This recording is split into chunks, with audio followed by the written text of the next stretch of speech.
Buenos días, mi nombre es Adriana Carrá, soy directora médica de la Asociación Esclerosis Múltiple Argentina y médica neuróloga especialista en esclerosis múltiple de las instituciones Favaloro e INECO. Cuando hablamos de calidad de vida, automáticamente pensamos en bienestar. Y ese bienestar nos une al bienestar físico, que es la salud, actividades de la vida diaria, atención sanitaria, actividades de ocio también tienen que ver con el bienestar físico, el bienestar emocional, que obviamente son las emociones como alegrías, tristezas, ausencia de estrés, el estorno, las relaciones interpersonales, sociales y familiares. El bienestar material relacionado con la ocupación, con la vivienda, todo lo que tiene que ver con lo físico. El bienestar personal en cuanto a la educación, los logros, las carreras, las metas. Pero no solamente es bienestar, también en la definición de calidad de vida deberíamos incluir los conceptos que vienen desde los derechos humanos, y eso es el respeto, la dignidad, la igualdad, por lo tanto la inclusión social, y el concepto legal que nos viene de estos derechos relacionados con la ciudadanía, con el acceso a la salud y con la justicia. Por lo tanto, podríamos decir que debemos de usar una misma definición de calidad de vida, tanto para pacientes como para personas sanas, porque el ser humano es único, es uno, sano o enfermo. ¿Qué puede hacer el paciente en esta etapa del diagnóstico? Bueno, preguntar, buscar, si tiene dudas, exigir que sea visto por un neurólogo cuando los síntomas son neurológicos, y si con el neurólogo no llega a un diagnóstico temprano, tratar de solicitar la consulta con un experto, y formando un equipo seguramente va a llegar a un diagnóstico más certero y temprano. Tiempo es cerebro. En la medida que el tiempo transcurre y nosotros no actuamos, el cerebro se daña y por lo tanto deja de estar sano. ¿Y en qué se transmuta o en qué se nota en esclerosis múltiple? Se nota en la pérdida del tejido cerebral, se nota en la aparición de las nuevas lesiones, cada lesión nueva que va apareciendo, cada brote que el paciente tiene, todo eso suma, y al sumar resta en calidad de vida y en el concepto de un cerebro sano. Por lo tanto, en el tiempo se va acumulando discapacidad y esa discapacidad es irreversible. Por eso el tiempo es importante en el diagnóstico y en el tratamiento. ¿Qué es lo que hace que la enfermedad sea de difícil diagnóstico? Primero, porque los síntomas son variables, esclerosis múltiple. Hay síntomas visibles y hay síntomas invisibles. El concepto del iceberg es lo más claro, porque generalmente nosotros nos valemos en el diagnóstico en lo que es visible, digamos, todo lo que es la punta del iceberg, pero sin embargo, todo lo que está por debajo del iceberg, que es lo invisible, es lo que acumula discapacidad y lo que nos retrasa en el diagnóstico si no estamos entrenados a verlo y a resolverlo. De esta manera podemos hablar que últimamente hay tres paradigmas. Uno es el paradigma diagnóstico, del cual hablamos recién, la importancia del tratamiento precoz. El segundo paradigma es la decisión terapéutica. Bueno, ¿qué hacemos en ese momento con este paciente una vez arribado el diagnóstico?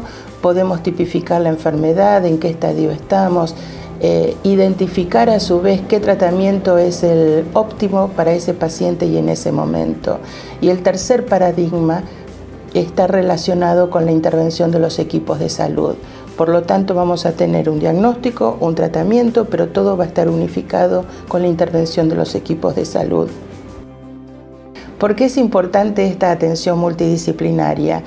Primero, porque tengo que impactar o llegar a un tratamiento temprano. Ese tratamiento temprano nos va a favorecer para que el paciente esté libre de actividad de enfermedad, para reducir el daño actual, para mejorar la funcionalidad.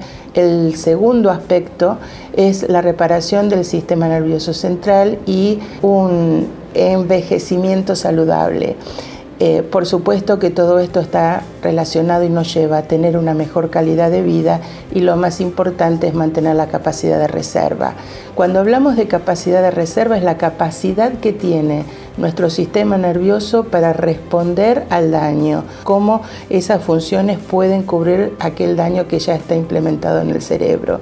Por eso es importante este concepto: tratamiento temprano, cerebro sano y mantener la capacidad de reserva.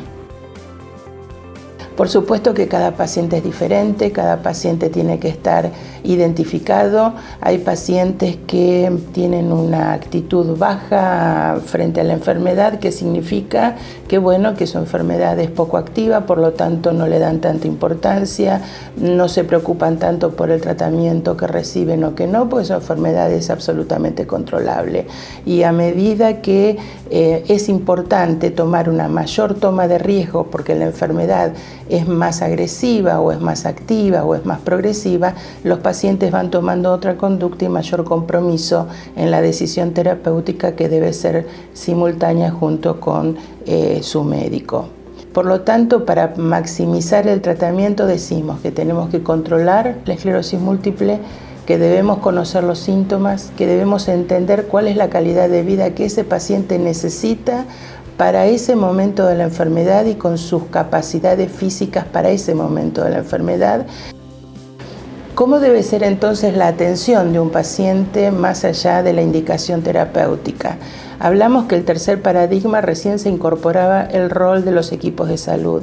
Hay que tener un entrenamiento, el equipo debe ser estable en lo posible porque eso ayuda a la interacción de los integrantes y además con el paciente.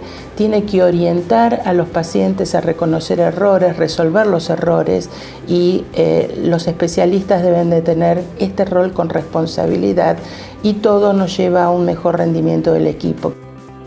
Para entender cómo debe estar formado un equipo de atención en esclerosis múltiple, por supuesto que el neurólogo es la pieza no fundamental, pero sí es la pieza organizadora de este equipo, pero también tenemos la enfermera, el personal administrativo, fisiatras, urólogos, terapistas ocupacionales, psiquiatras, psicólogos, neuropsicólogos, en fin. Las áreas son múltiples de atención y esto es lo que diferencia la atención multidisciplinaria a una atención única donde la relación es solamente neurólogo, paciente o familia. Los roles de cada área dentro del equipo de atención deben compartirse, o sea que la atención es interdisciplinaria o transdisciplinaria, como la querramos llamar, pero las tareas deben ser compartidas absolutamente. Obtener el máximo potencial físico, psicológico para que el paciente logre su mayor bienestar, como dijimos antes en el concepto de calidad de vida, y ese logro debe de mantenerse en el tiempo. Una persona sola no puede lograr estos objetivos con un paciente, sino que únicamente se logran con un equipo de atención. Por supuesto que el paciente siempre tiene un rol importante en esta atención multidisciplinaria y la atención debemos explicarle además qué puede hacer. El paciente debe conocer sus derechos, también tiene que conocer sus obligaciones para cumplir con los tratamientos, pero también debe saber qué cosas puede hacer para poder ayudar a que esto sea mejor. Primero tiene que formar parte del proceso de decisiones, eso es fundamental. Nadie puede tomar decisiones por él, ni su familia, ni nosotros. Él debe ser parte activa, debe estar informado de todos los tratamientos que se le pueden ofrecer, cuáles son los riesgos y los beneficios que cada tratamiento puede traer, y todo es una decisión en conjunto. Más que un equipo, siempre hablamos de que es una comunidad global dedicada al cuidado de pacientes con esclerosis múltiple. Y esto es lo que hace y lo que marca la diferencia entre los consultorios y los centros de atención, donde todos los especialistas comparten el mismo espacio y donde todos pueden interrelacionar en cuanto a lo que van observando en el camino de la enfermedad. El médico o el equipo en realidad debe estar disponible, debe ser accesible y debe garantizar una buena actividad de atención. Luego de comprender cuál es la atención multidisciplinaria que un paciente necesita, podemos decir que desde la asociación estamos construyendo el futuro para el cuidado de los pacientes con esclerosis múltiple. Muchas gracias.